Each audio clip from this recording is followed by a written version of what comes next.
নমস্কার বন্ধুরা, শম্পার হেঁসেলে আপনাদের সবাইকে স্বাগত। চলে এসেছি আবারও নতুন রেসিপির সাথে। দেখেই বুঝতে পারছেন আজকে রেসিপিটি কতটি সুন্দর হতে চলেছে। তাহলে দেখে নেওয়া যাক আজকের রেসিপিটি বানানোর জন্য আমি এখানে 5 কেজি ওজনের ক্যালবার্ট মুরগি নিয়েছি আর নিয়েছি বড় বড় করে কেটে রাখা আলু।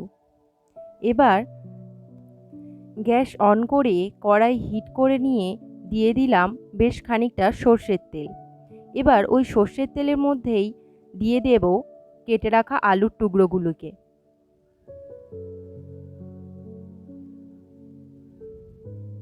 এবার অল্প পরিমাণে হলুদ দিয়ে আলুগুলোকে খুব সুন্দর করে ভেজে নেব।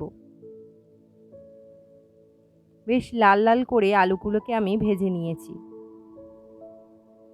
এবার ওই তেলের মধ্যেই দিয়ে দেব কিছুটা তেজপাতা ও কয়েকটা কাঁচা লঙ্কা। একটু ভেজে নিয়েই দিয়ে দেব পেঁয়াজ কুচি। পেঁয়াজটাকে বেশ খানিকক্ষণ লাল লাল করে ভেজে নিতে হবে। পেঁয়াজটি লাল লাল করে ভাজা হয়ে গেলে এখানে আমি দিয়ে দেব আদা রসুনের পেস্ট।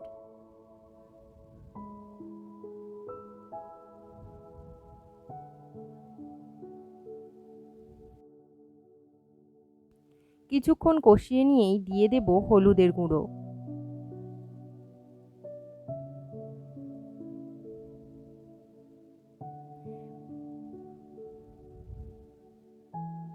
এরপর দিয়ে দেব লঙ্কার গুঁড়ো।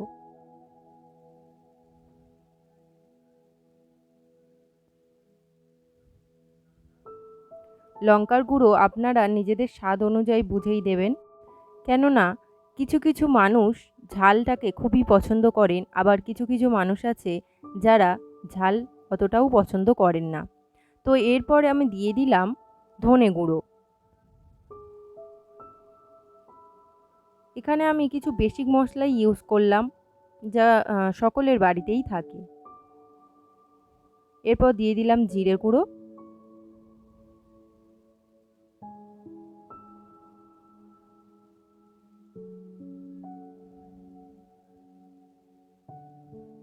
এরপর একটু কষিয়ে নিয়েই দিয়ে দিলাম সেই মাংসটাকে। এবার বেশ খানিকক্ষণ খুব ভালো করে কষতে হবে।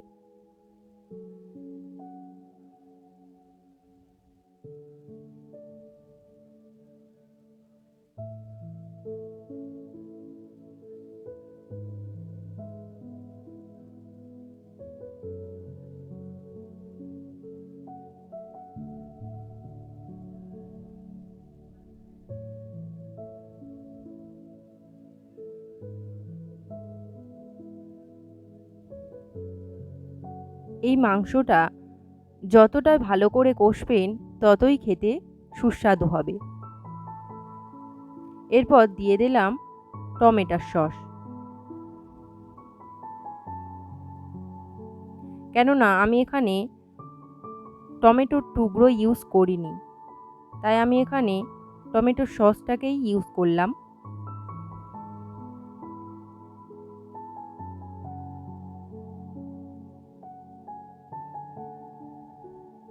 এরপর দিয়ে দিলাম নুন।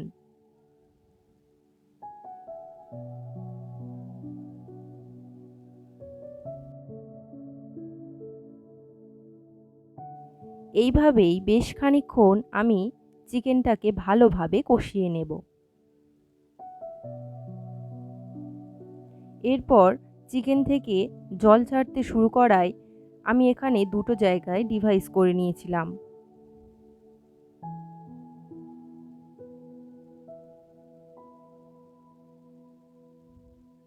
এরপর গরম জল দিয়ে আমি বেশ খানিকক্ষণ সেদ্ধ হওয়ার জন্য ঢাকা দিয়ে রেখেছিলাম। তারপর খুলেই দিয়ে দিলাম গরম মশলা বাটা।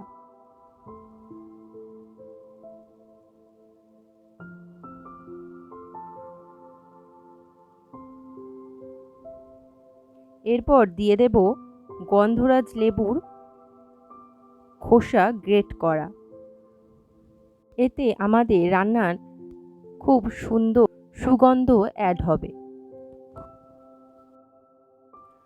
তো আমাদের চিকেন রান্নাটি একদম ডান।